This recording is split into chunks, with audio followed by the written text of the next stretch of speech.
First of all, thank you so much for everybody for continuing to attend these classes. We started in January and it is now November. And we have brought you several classes about landscape success for the homeowner. And we are concluding the class today with how to take care of our gardens for winter. Before we talk further, let me reintroduce myself. My name is Suma Mudan. I have been a master gardener for about 8 years now. And I have been helping Nancy with this part of the programs. We do a lot of community programs, both at Master Gardeners and also online. And all these recordings are available for you. In winter, go through all these recordings and make notes because come January, we have very little to do except pour over the plant catalogs. So that will be a great time to go through the videos once again and get ready for next year's programs. So let me introduce you today to today's speaker. And she, among us, among master gardeners and among the local garden clubs, Deborah needs no introduction. She has been there for a long time. She has like wealth of knowledge. And but for people who are new to Deborah, let me give you a little background about her. So Deborah Burge has been a master gardener since 2002. And she has earned advanced training certifications in citrus, home fruit, and first detector plant disease. And these are the only things that we are talking about, but she has experience and knowledge in a lot of other things. If any of you have come to our fruit tree sale, I'm sure you would have talked to Deborah at one point or the other, asking your questions about fruit trees. So Deborah also maintains a home orchard of over 60 trees and vines, both in ground and in containers. In her spare time, she wrangles a herd of Texas Longhorns, chickens, guinea fowl, and dogs. So with that introduction, let me turn the mic over to Deborah and let us sit back and take our notes. If at any point, if you want anything, all your questions you can put in the chat, and after each section, Deborah will remind us, okay, now it is time to run the questions by her, and I will run the questions by her. And after the talk is over, if we have time, you can unmute yourself and ask your questions. So whatever comes to your mind, put it in the chat. Thank you so much again for coming, and I will get back to you again after the end of the class. Wonderful. Thank you, Suma. Well, I thought we would start off with a picture of a typical fall landscape in our area of Texas. The pecan trees are beginning to go dormant. We have a few trees that give us color, but other than that, most of our landscape is still green during winter. Now, as Suma said, I've been a master gardener for a bit over 20 years now. And most of that I do as an educator. Master gardeners are given a comprehensive training, which is coordinated by Texas A&M professors and extension specialists. And in exchange for this training, we volunteer our time to work through our AgriLife Center to educate the public. And we do that by promoting research-based horticulture practices, and hopefully that will help you succeed in your landscape. One of the things I want to start off talking about with you is how disease happens and how you can mitigate some of the damages of that disease by your cultural activities right now. And so a disease triangle is a pretty simple concept. It's also like a three-legged stool. You have the pathogen, you have the host, and then you have that favorable environment that bring the two together. If you change just one element in this triangle, if you take away one leg of a three-legged stool, you no longer have a disease. That will go away. So we're going to give you pointers on how to change your environment. And you can do that through IPM, integrated pest management methods. And you can use cultural methods, mechanical, biological, or chemical methods. The cultural method is one of just buying plants that are adapted to your area. If you try to bring in plants that don't do well in our humidity and our heat, then you're going to have a plant that is constantly stressed. And stressed plants are the ones that attract insects and disease. You want to choose tolerant or resistant varieties of the things that you buy. So you can buy a pear tree that is resistant to fire blight, and you don't have to worry about that bacteria that will kill your tree. Whereas you can also buy a pear tree that is not resistant, and then you'll have fire blight to deal with. Good sanitation is another part of cultural control, and you can do that by removing dying plant matter, picking up fallen fruit, raking diseased leaves, removing weeds, and learning to irrigate correctly. Also, the last one is to plant and harvest at the appropriate season. When an annual is finished, take it out, because a plant that is suffering, a plant that is stressed, will bring in disease. Another method, of course, is biological control. And that's not only getting to know the beneficial insects that are in your garden right now working, but it's also using other biological materials like diatomaceous earth, which is a silica that's found on Dead Sea floors, and it's all ground up.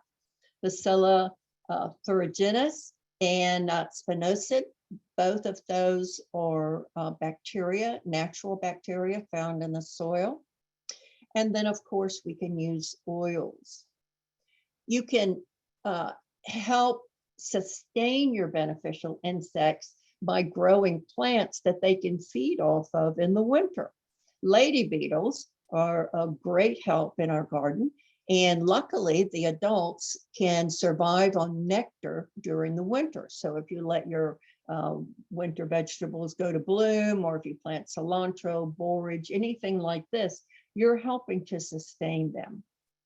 And I just wanted to point out, it's really pretty important that you get to know your beneficial insects. Try to learn a different one every month, because this little fellow right here looks awful. And you know, if you saw it, you would go, what is that awful looking thing? Well, that's actually a very voracious mealybug destroyer, and it can eat a lot of mealybugs. And this guy, the minute pirate bug, has a long proboscis, black and white, looks pretty nasty, but he loves spider mites and will go in and just suck all their juices out. So get to know them so that you don't kill them unintentionally. Mechanical control is pretty easy. Mechanical control is excluding the pest from the plant by using frost cloth, organza bags, using tanglefoot. Tanglefoot is a very sticky substance you can put around your trunk, and it catches any crawling bugs that are moving up. Hand picking insects, using traps like a light trap or a pheromone trap, or just spraying water is a very good way to knock those insects off of your plants. We also have chemical products in our quiver of tools. We have insect growth inhibitors, and that just basically does what it says. It's going to prevent that insect from going from one instar to the next, the one stage of its life to the next stage of its life. Then you have pheromones, which, like these sticky stakes here, it has that haunting scent that they tells them that they have a mate close by, and then they fly to the sticky stake and get stuck in it. Sticky stakes are good, but they are also general.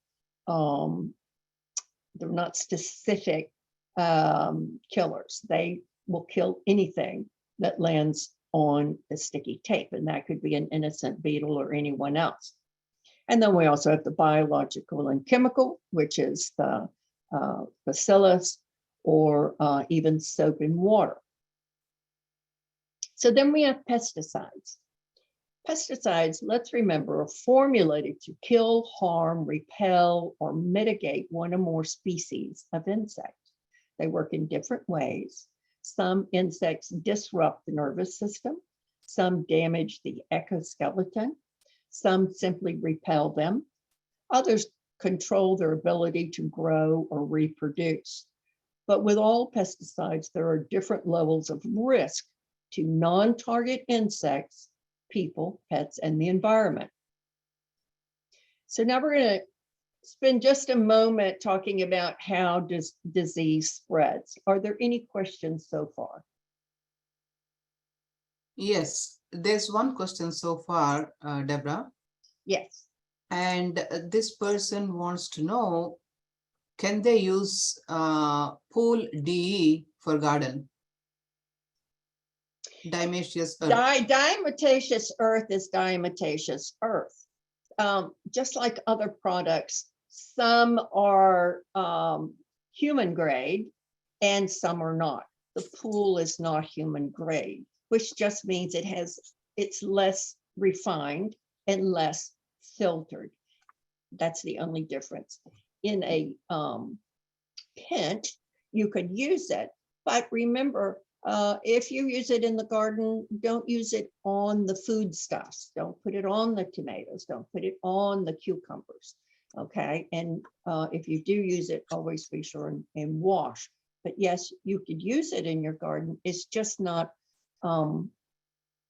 as clean a product. All right. Disease spread. All right, many disease-causing organisms are blown by wind from the plant parts to nearby healthy plants. Now, this normally happens in the spring. We've got the weather's just beginning to warm up. We have lots of wind, and it's damp. We usually have a wet spring. So bacteria spores, fungi spores, they're floating in the breeze, and they're going to catch your plant anytime there's a wound.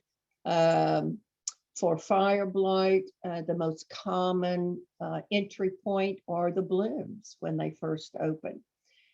Black rot, brown rot of peaches, pecan scab, all spread by spores. Disease-causing pathogens can also be spread mechanically when you're using your pruning shears, when you're doing thinning. They can be spread during irrigation or cultivation. So, you know, if you have, let's say you have rust on your figs, a common disease. If you haven't removed the leaves that have fallen to the ground, those rust spores are going to send up, or that rust is going to send up spores in the springtime. And if you're doing an overhead irrigation, every time the water hits one of those leaves, spores are going to splash up and get on your tree again, and then you'll have an even larger case of rust the next time. Injury to roots and limbs of trees are also one of the most disease-causing events, especially to the roots. So be very careful when you're working around the roots, when you're mowing, especially when you're using that little weed eater. Fungus and bacteria can overwinter in leaf litter, mulch, and soil. Now that's very important to remember. So there are a lot of ways that disease can spread, mostly wind, rain, tools, even you rubbing up against it. But it's important to remember it overwinters. Fungicides. Now, most people, when they see something on their plant, the first thing they'll do is grab a fungicide. Now, fungicides, the overuse of fungicides has resulted in resistance and resistance in insects and target fungus. Also, it's good to remember that beneficial mycorrhizal fungi live in our soil. We want it there. It's good. It forms a symbiotic relationship with the roots of our plants and trees. It helps the plant collect water and nutrients. It helps the plant produce growth hormones. It helps protect the plant from disease and pest. Fungicides will disrupt and kill the fungi community in your soil. So when you use it, know how to use it and be very careful using it. Don't use it without reading the directions very carefully, because you're going to damage your community in the soil. So now for general fall care. And I know most people think that fall is a time just to kick back and leave the garden to itself, but it isn't. How you do this fall, preparing for winter, will determine what kind of a spring you're going to have. So the first thing you want to do is remove all your spent annuals. Weed and clean. And the reason you want to weed that garden is because most insects host in weeds. That's where they live, that's where they overwinter and propagate. You want to plant your trees and shrubs. This is a perfect time of year, unless it's a tropical. If it's a tropical plant, do not put it in the ground now. Wait and plan to plant it in April. You want to prune trees and shrubs. Now, if your tree is going to bloom in the spring, don't prune right now. If it's going to prune on new wood, brand new wood, then yes, you can prune it now, and then it will produce new wood and buds in the springtime. So you need to know what type of plant you have before you begin to prune. You want to plant grass seeds now. Some people like to keep a green lawn, and they do that by overseeding their St. Augustine with ryegrass or something like that. Now would be a good time. You want to divide your perennials, transplant cool season plants. You want to use any healthy fallen leaves as mulch or compost.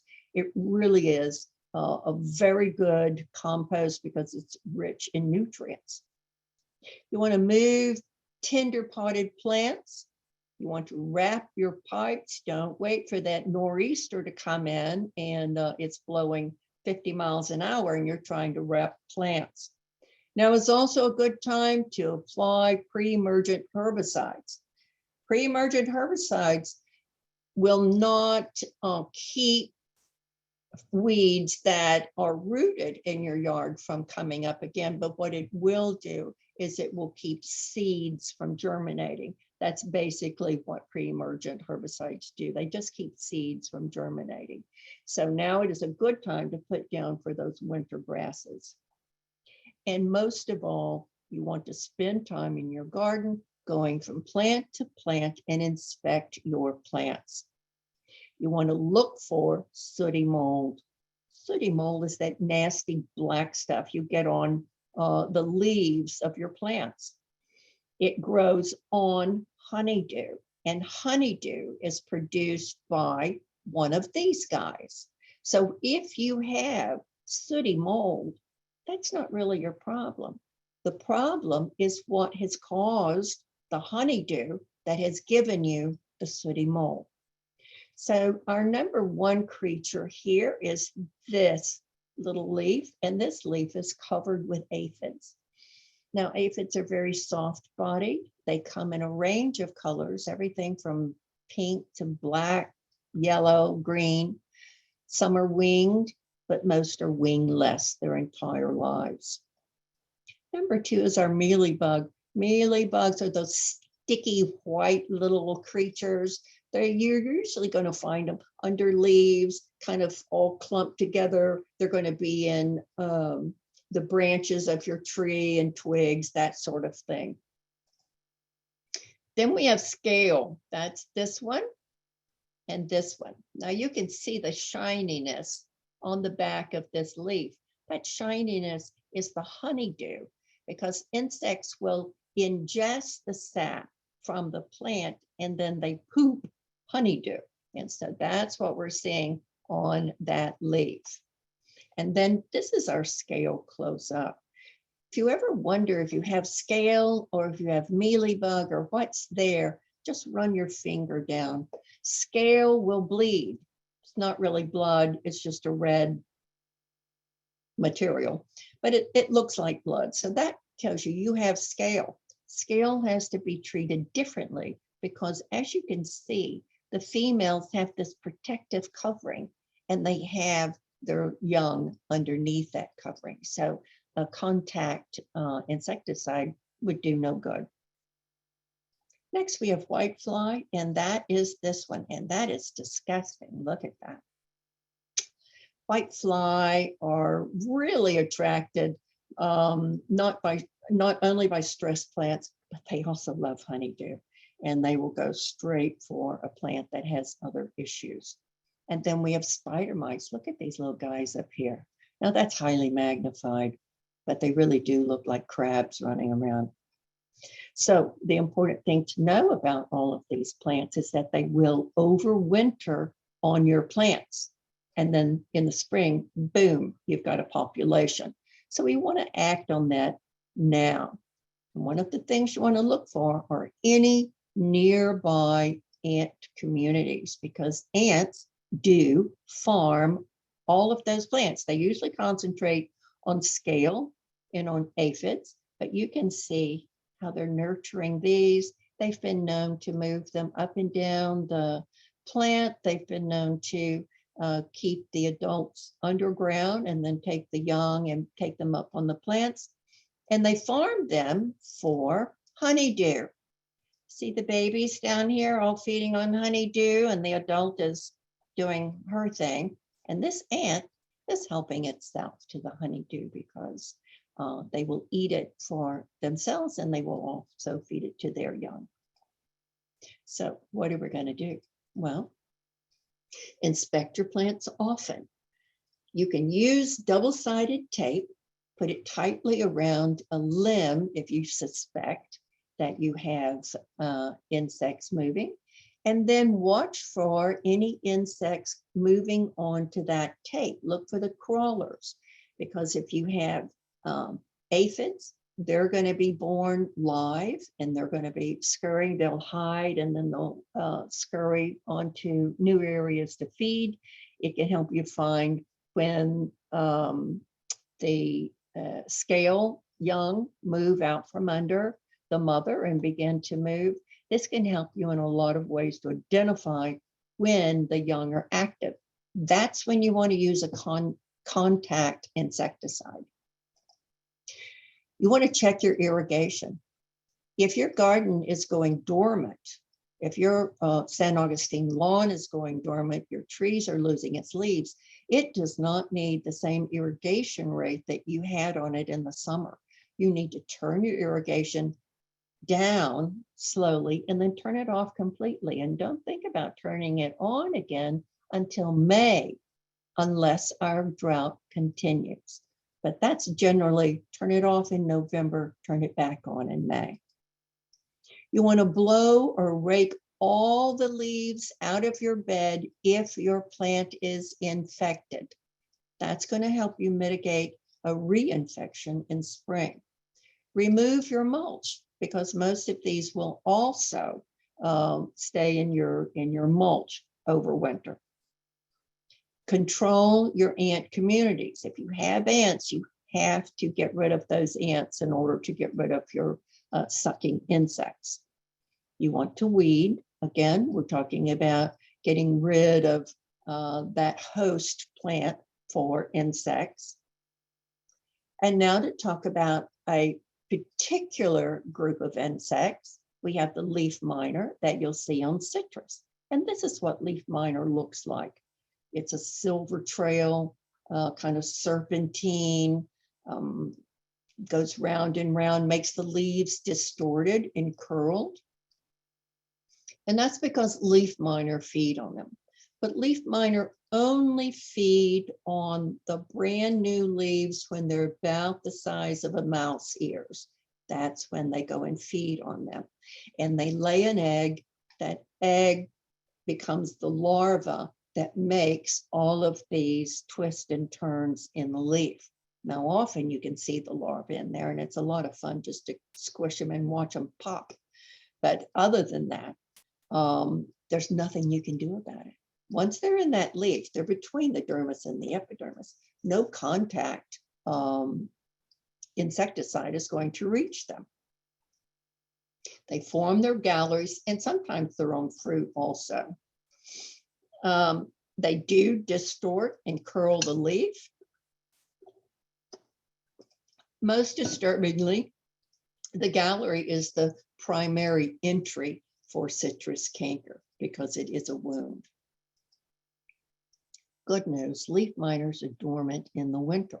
So if you see that you have this damage, you don't really need to do anything right now. Don't cut the leaves off, just leave it because the green on the leaf is still helping with photosynthesis. And since the leaf miners only attracted to new flush, not to the mature leaves, these leaves are mature now, so they're no longer a target. We also have the Asian citrus psyllid. The Asian citrus psyllid is a vector for citrus greening. They inject toxins into leaves. And again, they only feed on the fresh new flush, about the size of a mouse ear. And they will twist and contort. You can see how the leaves are all rolled up. And you can see these ends, how contorted they are. If you see that on your leaves, now you'll know you have had Asian citrus psyllids visit your plant. That doesn't mean you have citrus greening because not all psyllids are infected. But what it means is come springtime, you're going to be more diligent and you're going to look for this. Now, these are the nymphs of the citrus psyllid, and the most positive ID are these little little wax corkscrews of excrement, and then you know without a doubt it's the psyllid. Okay, and the good news, of course, is that the psyllid is dormant in the winter. So cultural control, again, the insects are only attracted to the new flush. So in the spring, try to avoid pruning branches because that will only initiate new flush on your tree. And so it would be like you're opening a buffet. So try not to do any trimming on your citrus in the spring. Do not prune off the damaged leaves. Do not apply a monthly nitrogen fertilizer. The citrus do very well, one fertilization and then usually in May and then one in June and then leave it. Chemical control is difficult, and in the overuse of the insecticides have begun to show resistance in our control methods, and it's detrimental to the natural enemies of these two insects. You can use horticulture oil, and that would be neem also, and apply that just to the new growth. You don't have to spray your whole plant, just spray the new growth. And then you want to rotate oil with spinosad on an every 2-week basis. And that helps block the egg laying and the feeding. Do not spray spinosad until you see the damaged leaves, usually in late April or early May, as earlier sprays will only waste money and spray. Mites feed primarily on leaves. They can cause stippling. Now, this is the back side of the leaf. This is the front side of the leaf. You can see it looks like it's been sanded. Well, that's stippling. And that stippling is caused because the mites have kind of a sandpaper tongue, and they'll lick at the leaf and then suck the sap in. They can cause early leaf drop off of your tree. That can lead to fruit drop.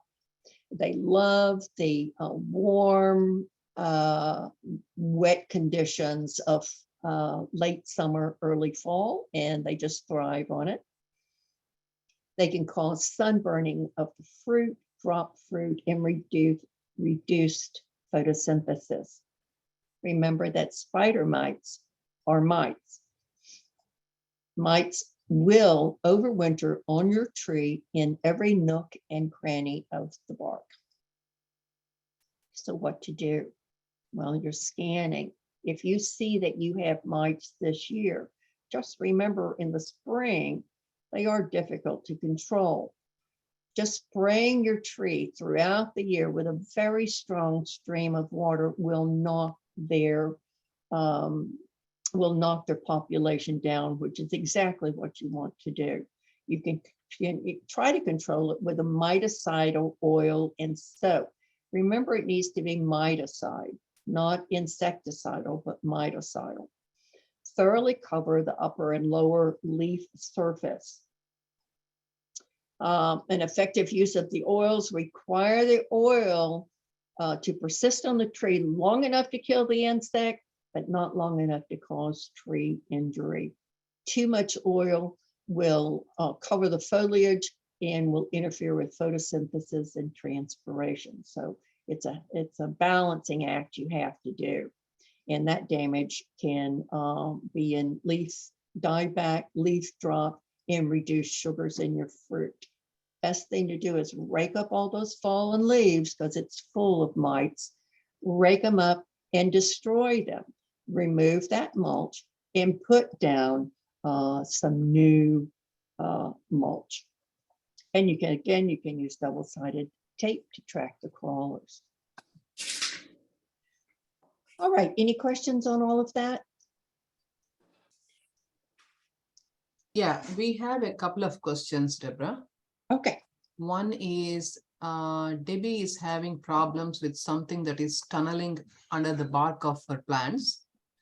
And she's asking how to control them. She doesn't like to use systemic pest control. And she's referring specifically to hibiscus and dipladenia. And it's under her bark? Yeah. All right. Well, Debbie, talk to me after the presentation and we'll talk about that, okay? Because that's going to be a long discussion. Okay. So yes. Okay. there is I see one the more next question. one.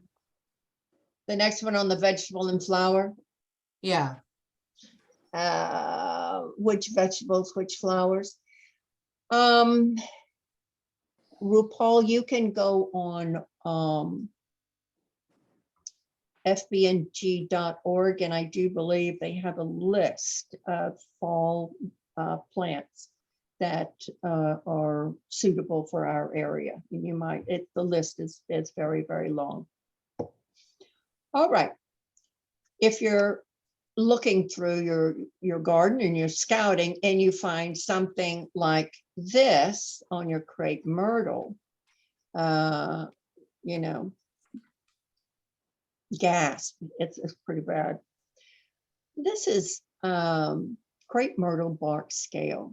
Crepe myrtle bark scale is a new exotic insect that moved in a couple of years ago. It's extremely hard to get rid of and more difficult than just regular scale. So if you see it, you want to get after it.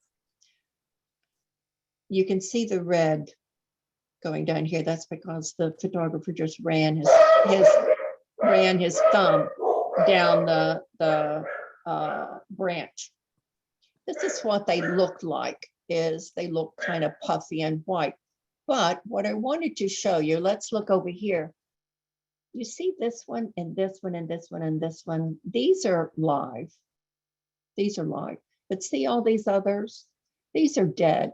When the bark scale dies, it does not fall off. It doesn't come off. It just stays stuck there. So to you, it may seem that you have this horde of insects, but generally it's not quite that bad. The other thing you'll notice here is that it's covered in sooty mold. And that sooty mold is because of the honeydew.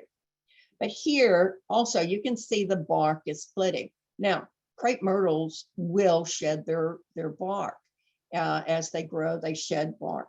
And so this is not all that bad. Here's the sooty mold on the bark, though, the inner bark. And on that, you would want to take care of. So what are we going to do about crepe myrtle bark scale? Well, this time of year, right now, you want to get a soapy bucket of water, a really soapy bucket of water, and a brush. And you want to scrub that bark scale as much as you can. Now, you might have a 30-foot tree, but usually that bark scale is not that high up. It'll go up maybe 15 feet or so. And, you know, if you have a good brush, you can get it. Wash it well with soap and water, and that's going to knock off a whole lot of these guys that are just starting to kind of hunker down for the winter. Let's see, where was I? Here I am. So wash it with soap and water. That's really important. And then in early March, you want to do a drench. Now, the recommendation is to drench with imidacloprid. Imidacloprid is a neonicotinoid. It is definitely not good for bees. We know that. Not so much the honeybees, but our native bees. It's very toxic to them. So if you use it, only use it on a plant that is not in bloom, because it does move into the pollen and the nectar of the plant. So do not use it on any plant that is in bloom. And in fact, if you buy a new citrus plant with blooms, knock all those blooms off. Don't let them open up, because that plant has been drenched by law with imidacloprid within, I think it's 30 days of shipment, and then they have to do a leaf spray 2 weeks before shipment. So watch those blooms with imidacloprid, but it is one of the very few chemicals you can use to get rid of this bark scale. You want to use it depending on which one you get. Generally, it's 3 ounces per foot of tree height. So do your math, make sure you buy enough of the chemical, because if you're doing 3 ounces for your tree height, you have a 10-foot tree, that's 30 ounces. The bottle is usually just 30 ounces. So you might need 1 bottle for every tree. You mix it with water and you drench the rootstock all the way around. At the end of March, and imidacloprid is a systemic. It's going to go up in to the tree. It goes into the cambium, which is the roadway for all of the nutrients. And so it will kill any feeding insects. The bark scale has a long proboscis, and it sticks it in to the bark. And as it sucks up, it's going to suck up this imidacloprid and die. It's not going to fall off the tree, so it's still going to be there. So after you do this, go out and give it another good scrub to get as much of that off as you can. You can also use a high pressure water hose to get it off. In the spring, you'll lose some bark, but that's okay. You're not hurting the tree. It's going to shed that bark anyway. At the end of March, mid-April, you can use Dinotefrin. It's a contact spray. Before you use that, I would recommend that you do put some, right after you've drenched it, you've washed it really well, put some double-sided tape and pay attention to it, because when these little guys wake up in March and start moving, you'll find them on the tape. Then you know you can use a contact spray. Until then, you're just wasting your money. This website here is actually a YouTube by A&M, and it tells you how to do all of this. And so it's a very beneficial viewing, takes like 8 minutes. But now, if you see these things on your bark, and you have crepe myrtle bark scale, do not scrub them off. And whatever you do, don't plant, don't squish them, don't spray them, don't do anything. They look kind of fearsome. They look like armored tanks. And when they're in a cluster, sometimes they look like eyes looking at you, which is a little disconcerting. But what are they? Well, they are twice stabbed lady beetles. And these are common. Now, these nymphs of the lady beetle, and this is why I'm saying you really should get to know your beetles. But these little guys, they can eat 450 aphids a day. Now, the adult, as much as we love her, she's not as much of an eater, and she'll only eat about 200 to 300 a day. But these nymphs, boy, those are the ones that go to town. So if you see these, don't do anything, because they're there to take care of your bark scale problems. Bacteria. There are several bacteria that cause serious problems on plants. Fire blight is one of them. Flies through the air in the spring and even into late spring. Then we also have bacterial leaf spot in our landscape trees, our shrubs, and our plants. The bacterial leaf spot is more severe in areas of high to moderate rainfall or use of overhead watering. So here are some examples. This is leaf scorch. See this? This is bacterial leaf spot. You'll see it has a little yellow border. This is gummosis. This is what happens on all fruit trees when you have a fungi in the or a bacteria in the soil that is now in your plant. This is fire blight. This is the traditional look. It's on an apple tree. And this is fire blight when it attacks the buds. So bacterial diseases can be controlled by using resistant varieties and using fungicides carefully. Know what your target is. There are a lot of different fungicides, all for a different target. Use the proper one, use it in the proper rates, and use it in the proper manner. Also, cultural practices, those things that you do in your garden can make a huge difference. And that is plant your plants in a sunny area. Do not crowd your plants. Avoid overhead watering. Prune out and destroy heavily diseased branches. Rake and destroy fallen leaves. Fungus, that's the most widespread and damaging to fruit and nut crops. And fungus will survive on diseased plant material or on alternate crops. They show up as vascular welts, root rot, trunk, fruit rots, leaf spots. They're most severe during periods of high humidity or when plant tissue is covered by a thin film of moisture, dew, or overhead watering. They love temperatures between 70 and 85 degrees. Here's some examples of fungus. You can see this is greasy spot on citrus, and this is sooty mold. Sooty mold will even get on the fruit. And this is scab, and it just looks like little scabs. And this you're probably more familiar with. This is the leaf spot, Cercospora and Endomosporium. So this is Endomosporium on roses and on hawthorn and on Pittosporum.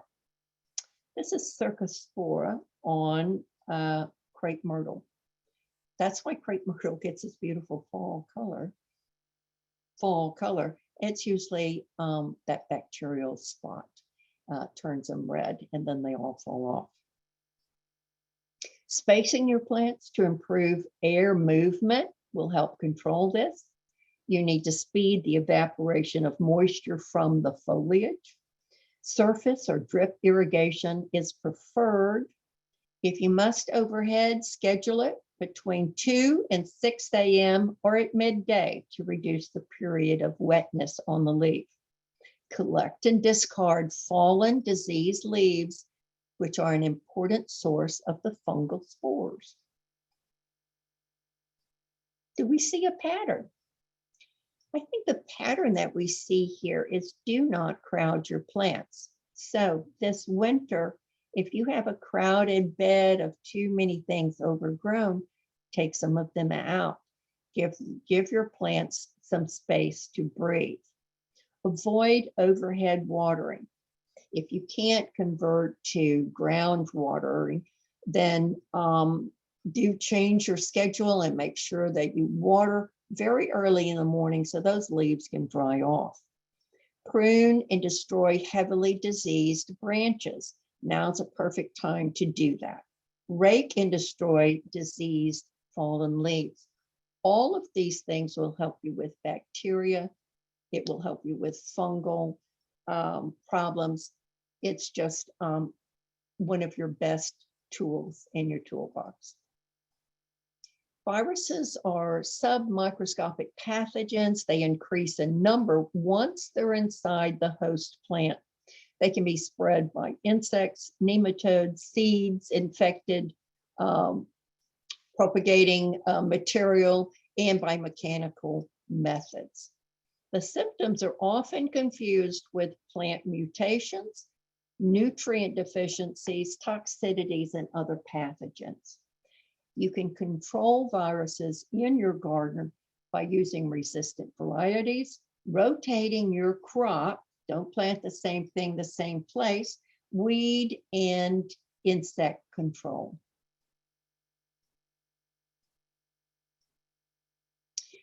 Nematodes. This is a nematode. It is microscopic, sometimes called eelworms. So what do? Well, they are actually, they invade the roots.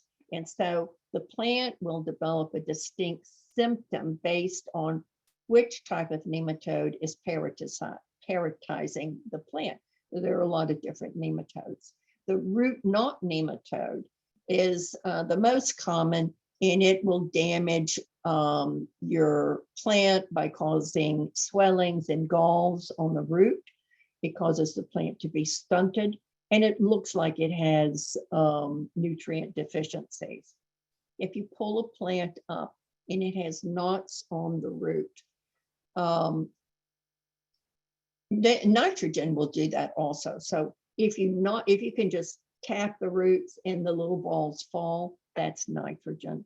But if they hang on, that's root knot nematode. Nematodes can be controlled by using resistant rootstock, rotating your crops, pre-plant nematicide control, or find beneficial nematodes. It takes a little research, but there are a number of laboratories now that grow the beneficial nematodes, and they will be happy to work with you on exactly what you need. All right, any questions on any of that?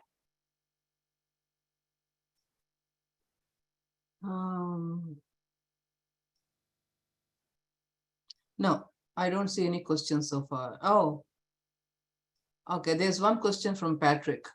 Yes. Can we relocate perennials such as blue plumbago at this time of year or wait till spring? Oh, you can do it now. Just make sure when you're transporting that you get a good bunch of root on there, and now is a good time to do that. All right, so now we're going to talk about our tropical plants. This is a picture of my garden from the 2018 ice storm that we had. It was a surprise for everybody. So we're going to talk about tropicals and freeze injury. And the first thing we need to know is that freeze injury is influenced by several different factors. One is the minimum temperature that it's supposed to hit. And then how long is it going to be that cold? When is the cold coming? Is it going to hit us at 11 o'clock at night or 4 o'clock in the morning? How old is your tree and what size is it?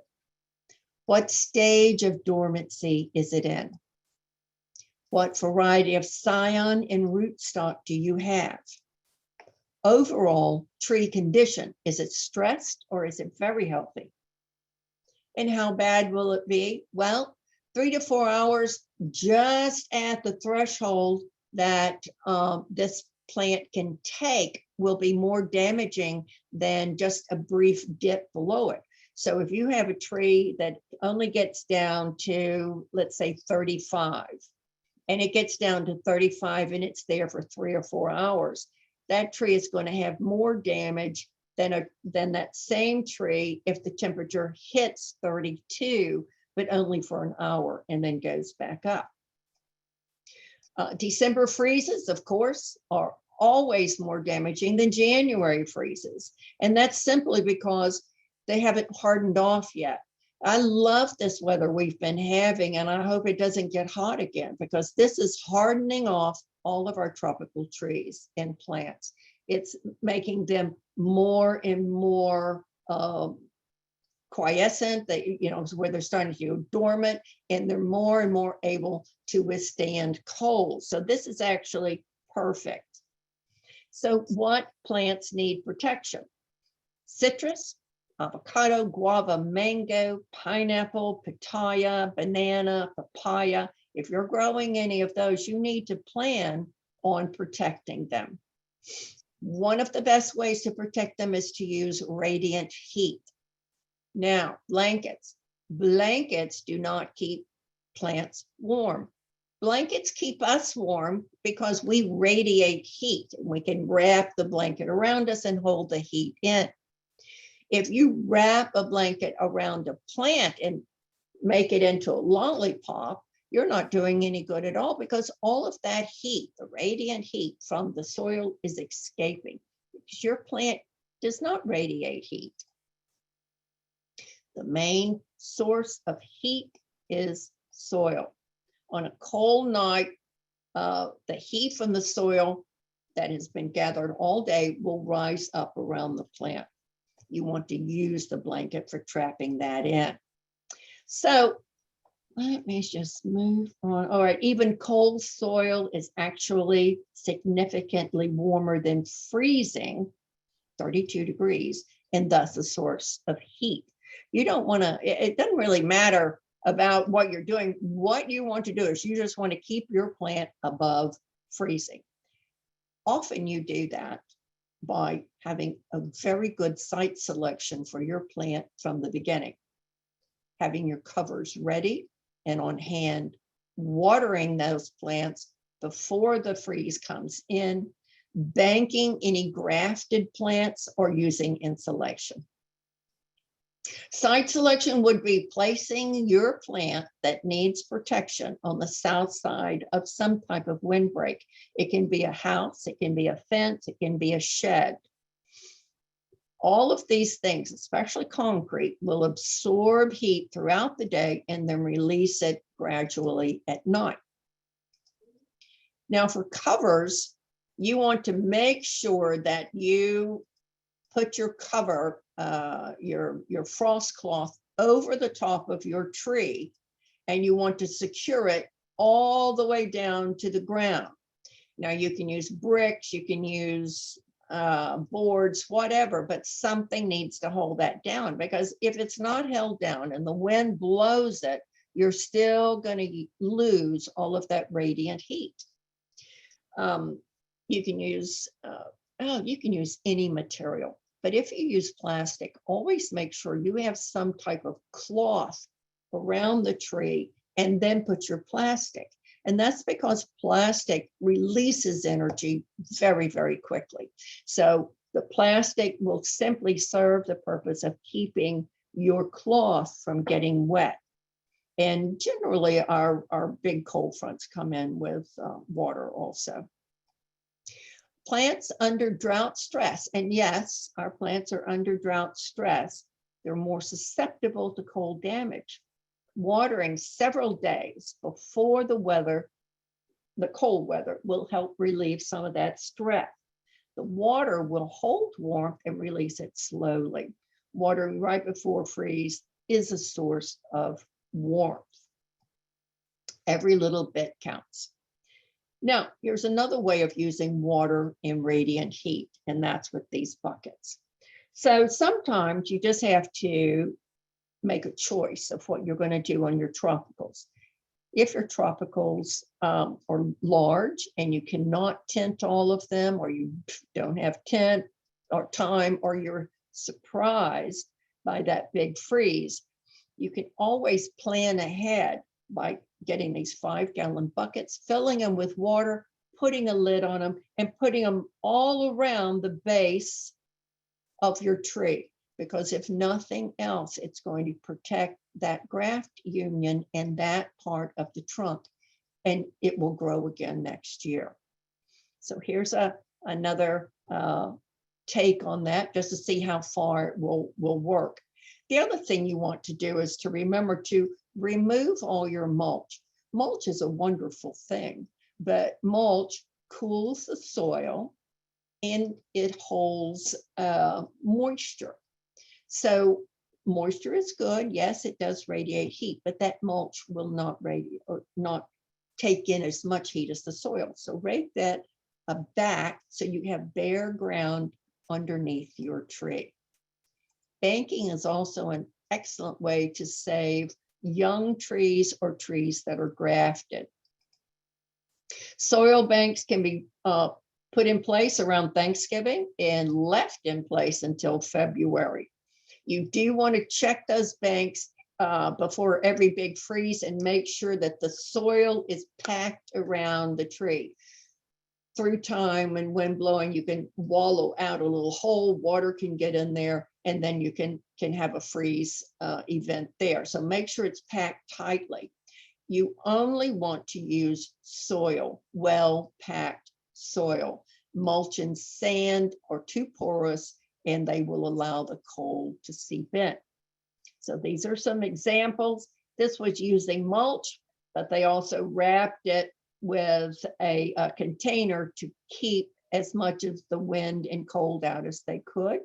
This is also mulch. This is not a good, you would think it is, but it isn't. Number one, we have a valley here and a wallow that can hold ice and water, and it's too porous. This is what you want.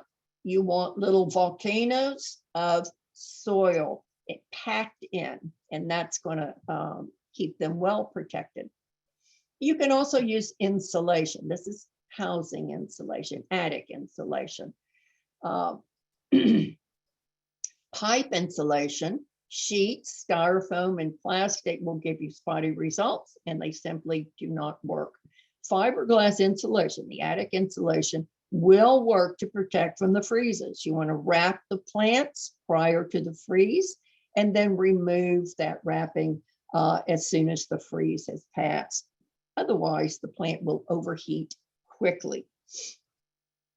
This is an example of using this on some very valuable, just grafted seedlings, and then the plastic over them. This is fiberglass wrap. This is polyurethane. This is better. This is not so good. And this is awful because it's not a snug fit and the cold and wet will get in it. And don't even think about using water. This is all sprinkler systems and what can go wrong with your trees. Any questions?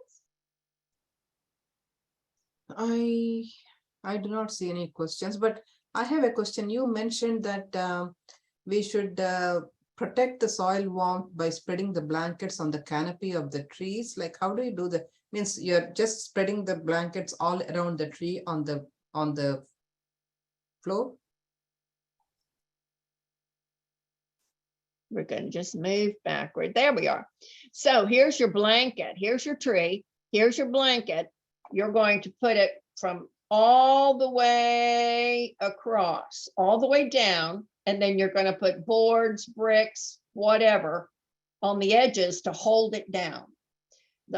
The warmth, the heat from this soil will radiate upwards into this canopy and will be held by this cloth.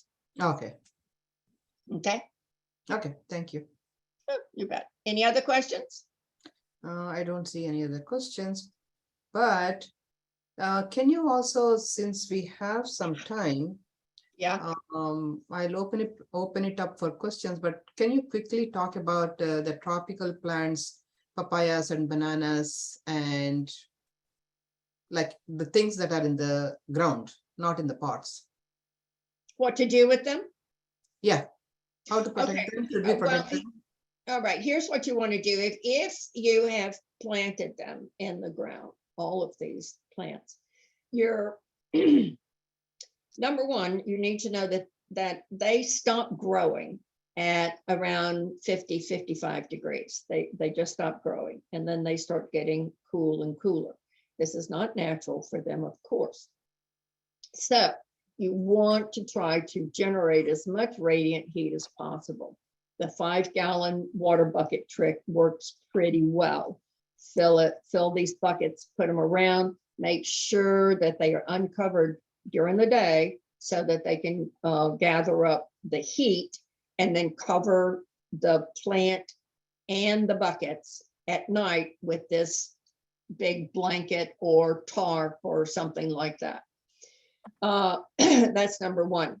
Number two, I think I was telling Suma earlier that I have a really large papaya that I can't move into the greenhouse. So what I will do is, if we get down to like 35 and it's going to stay cold for several days, the tree is not going to survive that because it's a very water-filled tree. So I'm going to cut it off at about maybe 4 or 5 feet high. I'll just cut it off. Now that papaya is hollow on the inside, kind of like bamboo. So you want to put like a tin bucket or something on the top of it to keep moisture out, but you don't want to wrap it in cellophane, because then you know, just put loosely something on the top to keep water from getting in it. And then you want to wrap it. Now, you can wrap it with that attic insulation. You do have to take it off every time your temperature starts rising, because that insulation is very, very good. Or you can just put your buckets around it and throw your tarp on it, whatever. But that's going to keep it. And the next year, at each one of those little node marks on the stump that's left, you'll get branches and it will start again.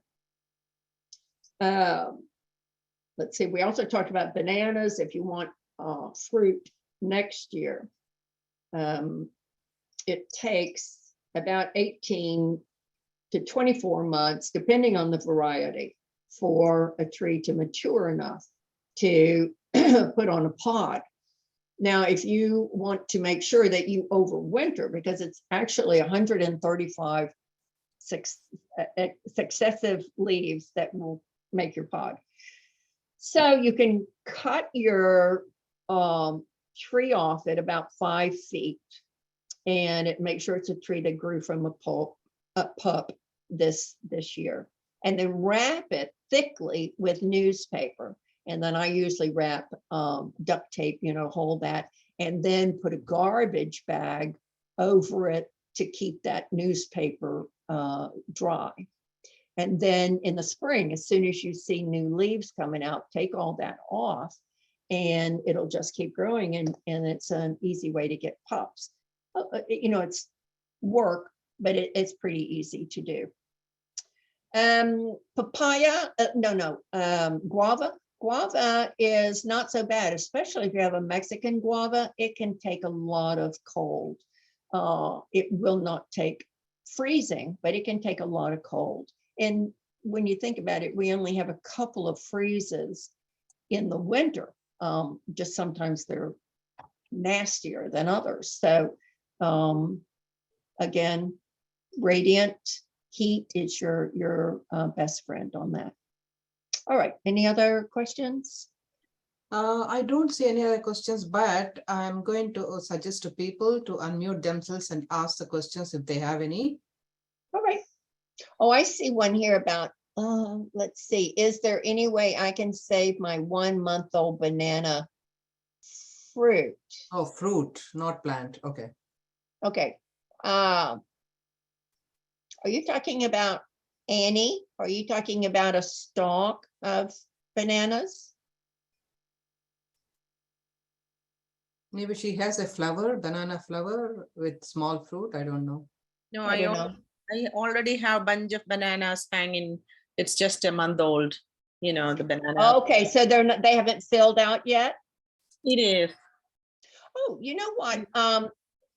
Gosh, why don't you just It's probably 2 months. I'm not. put a good sack around them? uh, Because you know, as long as that tree is doing okay, your fruit will continue to fill out. Okay. Thank you. All right.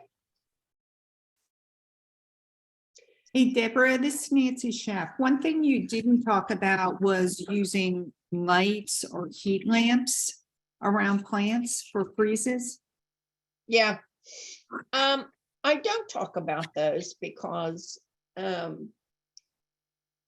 are a lot of accidents can happen with those. Now, they, you know, and that's my own particular thing. I don't like electrical cords in wet ground.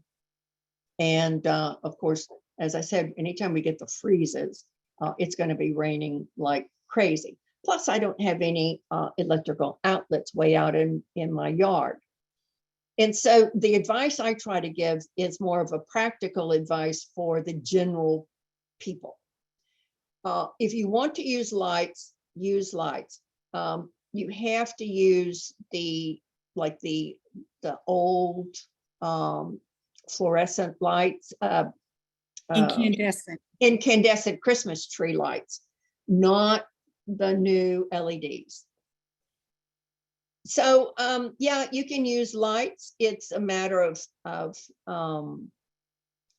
getting the electricity out to it. It's a matter of securing it so it's not blown over. And remember, it can get hot. You have cloth around it, and your canopy should be secured to the ground. Now, often to secure that canopy, you can put like a refrigerator box over it, or a large trash can over it, and that'll hold your cloth and everything in place. But again, if you have a light in there, you're going to have to be really careful with that. So I'm not a fan. Sorry to interrupt you. Are you? No. Okay. So Thomas is asking, the protections that you talked about, do they also apply to pomegranate? Do we need to do anything? No, your pomegranate, well, yes, your pomegranate is going to go dormant, but again, you want to look for the diseases. Now, if you had pomegranate fruit this year that has that brown at the bottom, that's heart rot, and that is a fungus, and it will pass on. So make sure you pick up all of that fruit and toss it. Don't let it stay underneath your tree. Is there a presentation available on greenhouses? No, we did not do any presentation on greenhouses because those are not typically a home gardener thing. But if I'm not sure. Susie, why don't you unmute yourself and ask your question? Oh,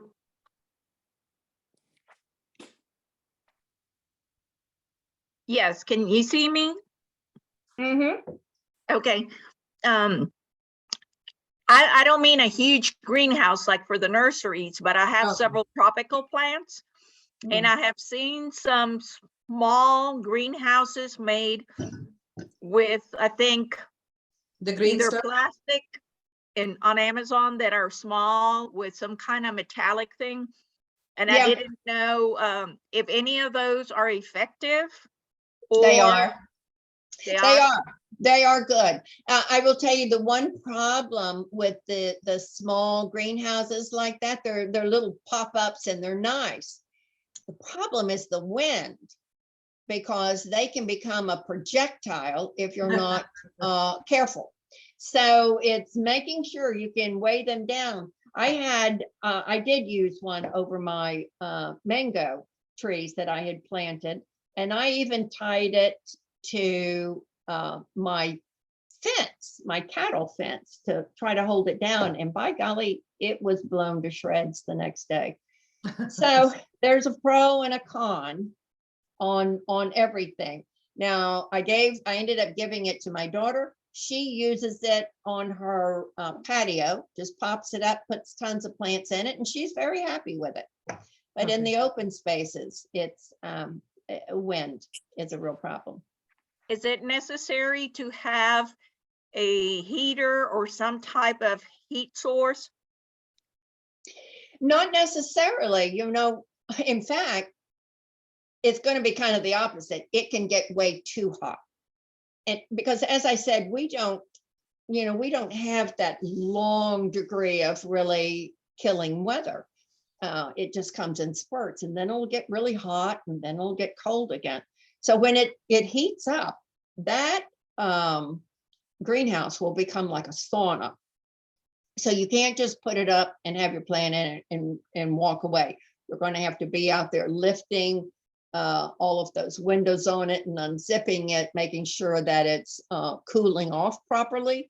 And then when the cold comes, you tighten it up, and then you put, because it's plastic, you're going to put blankets over it to help hold in that heat. Okay, so you still go ahead and put a blanket over that plastic to keep the heat. Yeah, otherwise it will dissipate pretty quickly. All right, yes. Sounds good. Thank you. You're welcome.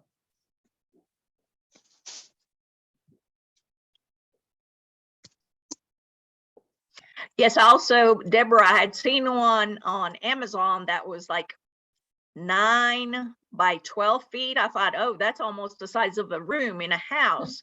So I didn't know if I ordered one of those, if my husband was going to run me out of the house because I got something too big. But even if it's that big, as long as you cover it with some kind of blanket or other material, it would be okay? Yeah, just Or is that too big? oh no. Well, that's between you and your husband. But I would, yes, make sure I had some type of covering on the top, because it is plastic, and the heat will dissipate pretty quickly. So just at least on the top to try to hold in as much heat as you can would be beneficial. So Okay. my friend and I are planning to get this type of greenhouse, like 10 by 7 or something, and putting it under the porch and put the plants in there. And that's what my daughter did. It was a small one. I think it was a 5 by 7 or something like that. And so she just popped it up on her patio and put all of her really tenders in there. And it Yeah. works fine. Yeah. For me, it was not so good. It was like a kite. Yeah. Thanks. Mhm. Mhm. Anyone else with questions? I don't see anything in the chat, but Okay, well, I hope everyone enjoyed the information today, and I hope it all made sense to you. winter, it really is, I know most people think it's time to just, stay inside and watch from afar. But it is a very, very good time to get to get ahead of the game for when spring comes. And now is a good time to scout for insects and diseases and then make your plan. So it Right. said that the recording would be available Yes, sometime. And Yeah, so when you that- have the recording, Suma, it will have the slides and everything like you've been showing? yeah, Okay, because there were some slides that I was interested, but if it's available on the recording, I'll just watch for it. yeah. Thank you. Yes, so thank you all so much for coming to the last class. This last slide shows the survey, and this is the one that helps us to know if you guys have enjoyed all these, and if you want any new topics, any changes in the way we did the presentations last year and this year and the years before. So please take a minute to do the survey. That will help us a lot, and also watch the videos, and keep tuned for our 2023 programs. We are working on finalizing them, and you will get to know, since all of you who have registered, you will be in our mailing list and you will get to know. And you can also go to our website, FortBendMasterGardeners.org, and you will also see the information there. All the previous videos will be in the email if you have registered for any of the talks, so you will get access to them. Have you done any on propagation of plants? No, we didn't do any propagation because, again, like, we had to pick and choose the most important things for the home Sure, garden. sure. Yeah. There But- was, Susie, there was a grow your own class on propagation. Okay, So eventually that video will also be posted on the Fort Bend Master Gardener website. Right now, I think that video is posted on Fort Bend County Extension's website. okay. So Be- that's for because- our Grow Your Own series. Okay, yes, I just finished the Master Gardener intern program in Hunt County, but the day that they had the plant propagation class, I was out of town for a wedding, and they said it was a lot of fun, so I'm very interested in that. Yeah, Thank you. I did put it in the survey when I completed it about that in greenhouses. yeah. Excellent. Thank you so very much for Deborah, for sharing all your knowledge, not all, but some of it at least. And we benefited a lot from your knowledge. And if nobody has any more questions, I think we can wrap it up. And thank you also so much, Nancy, for doing these programs for the community.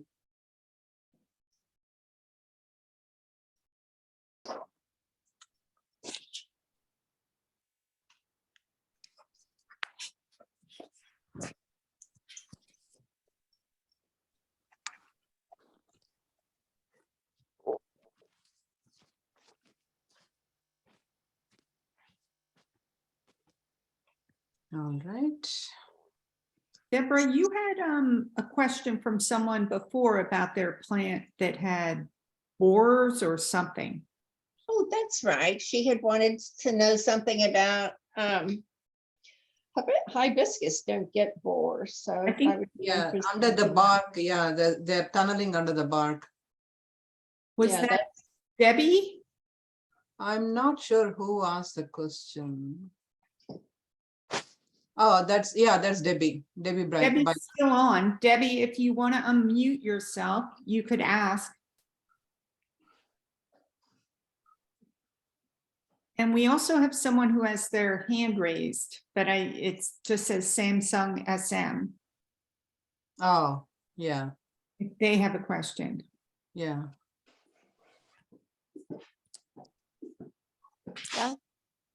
Hello? Yes? Yeah.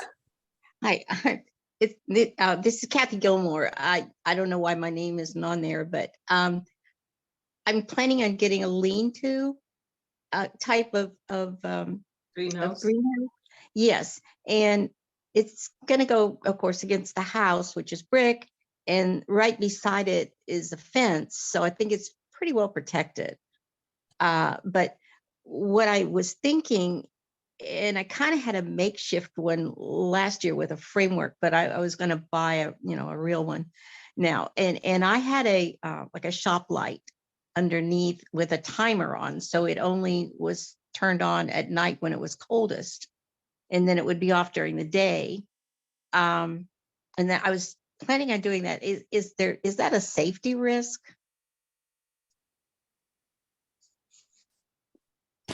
Because Well, you know, number one, first off, if you want to do that, I think that I would test it out before I put any plants in there. And so hook up your light, put a thermometer in there, and then see how hot does it get. And you're going to need one thermometer down at the bottom and one at the about mid-level, so you can tell how that heat is circulating. Because if the heat rises, and if it's all just going up to the very top and leaving everything else cold, you're not really helping yourself out. So put them in different places, turn that light on. How hot does it get? How much temperature does it raise? Mostly you just want to keep it above freezing. That's all you really want to do, is just to keep it above freezing. So I don't know, how sturdy would it be? How sturdy is your shop light? You would just have to check all those things out for yourself. Okay, thank you. Uh-huh. So there's one more question from Christy. She said they lost all the Australian tree ferns in the last freeze, and now they Yeah. have 8 to 10 planted under large trees. Any tips for saving them? Who is this? Christy? Christy. Christy. Christy Harvey? Christy, they're all Australian fern trees? Because those are very unhardy. Yeah. They have no cold hardiness at all. Yeah. So, yeah, I lost mine too which I planted in the front yard. Christy, you can unmute yourself and ask, because you are sending me direct message. She can't see your messages. No, I can't see them. Yeah. So what was the question again, Suma? That's all. I'm sorry. I couldn't figure out how to unmute. Thank you. I didn't realize they were so not cold hardy. So I covered them, and I probably had 20 of them before, and I planted eight new ones, but I won't have any high expectations. No, they're not hardy at all. Yeah. Okay. So yeah, you might want to, you know what you can do? Put them back in a pot. Yeah. And then overwinter them inside the, well, it's going to need to be if you put them in the garage, put a heater in there with them. Okay. And so, yeah, but I would just dig them up and pot them again. It's not that they have a large root system, because they don't. Okay. Yeah, that's what I would do. Otherwise, you can probably just kiss them goodbye at this point. Okay. Thank you very Okay. much. Thank you. This is Debbie Biner. Yeah. Hi, Debbie. Hi. Yeah, it's happened to a couple of my hibiscus, and I think I noticed an Esperanza, and I lost one of my Dipladenias early in the summer. And it's like all of a sudden it starts going up the stem, and there are little bumps at fairly regular intervals all the way up, and then they just die a Oh, little bit at a time. And I don't okay. know what. So these little things, do they look like little toothpicks sticking out of your bark? No, whatever it is the bark. Okay, here's what I want you to do. I want you to take several good photographs of, Yeah. of these things, and then go ahead and send them in to the hotline group. And so that's, you can find that at fbmg.org, and they'll have, you know, the ask Master Gardener a question, and you can load your pictures on there and ask them to take a look at it, because, you know, describing it is, you're never going to get exactly what's going on. Right. So Yeah, picture. I will definitely do that because Okay. I'm stumped.